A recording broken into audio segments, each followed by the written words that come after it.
So next point is demerits of flexible exchange rate. What is demerits of flexible exchange rate? That it brings unstable conditions. Of course, it will bring unstable conditions. How it is going to bring unstable conditions? Because we don't know that today if $1 is equal to 50, we don't know tomorrow it can be 60 also. Tomorrow it can be 40 also. So there can be huge changes, right, in foreign exchange rate. So that is why it is going to bring unstable conditions. No one can predict what is going to happen in future.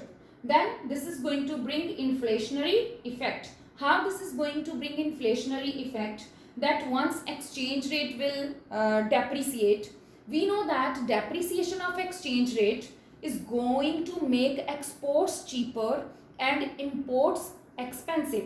So when imports will be expensive to India, right, then what will happen? More people, they are buying goods from abroad at high prices. So this is also going to bring some inflationary pressures in the domestic market also. So once exchange rate will undergoes depreciation, then what will happen? It is going to create inflation in the country. Then C point is the demerit, that it promotes speculation. What is speculation? That when we are going to speculate about the future, that tomorrow dollar prices will be high or tomorrow the price of pound will be low. So such kind of speculation move the foreign exchange market accordingly, right? So what will happen? We have done about the bearish and bullish expectation. So such kind of expectations work in the foreign exchange market also, and which does really affect the imports and exports of the country in a negative way also.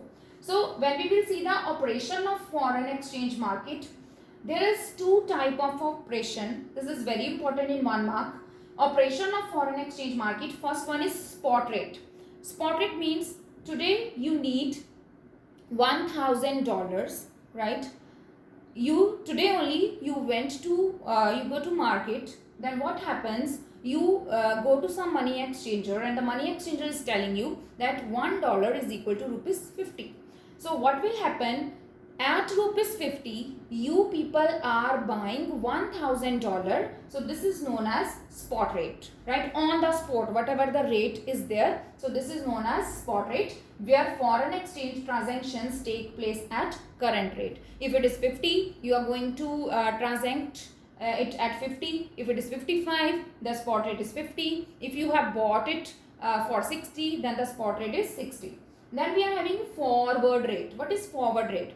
There are some contracts. For example, we people have made the contract with France to buy Rafales. Now when we people are buying Rafales from France, we need to pay them into euros, right? So now euro rate is also fluctuating every day, because nowadays everywhere flexible exchange rate is going on. So we have done the deal with France, right, that after 1 year you are going to give us this much of Rafales. Now what will happen? There will be a contract between the governments.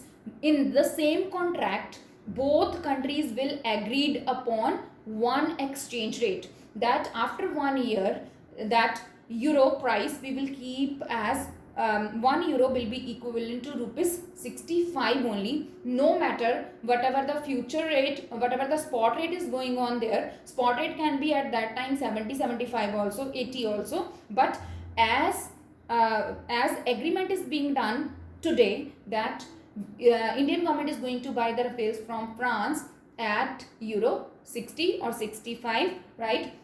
So this is the forward rate, that where future transactions at some agreed rate of exchange are settled. So we are going to do the deal today, right? And we are going to make a contract with the other country, but the deal has to be delivered in the future only.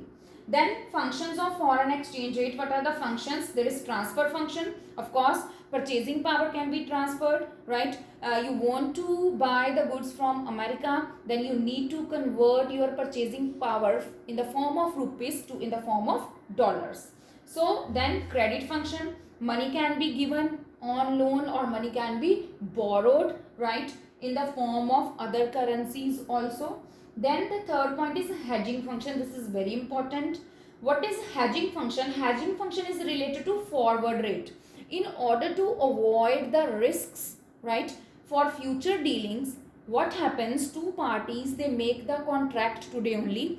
They agreed upon some fixed exchange rate, that no matter if the contract has to be delivered or the contract has to be fulfilled at some future date, then what will happen, it has to be, the money has to be paid according to the rate which is being settled today only. So for future transactions, we are going to settle down the exchange rate today only. So this is being done to avoid the risks, right? There can be risk in the at the side of seller also, there can be the risk on the side of buyer also. So in order to avoid the risk, both parties, they agreed upon one exchange rate, and this is known as hedging, right?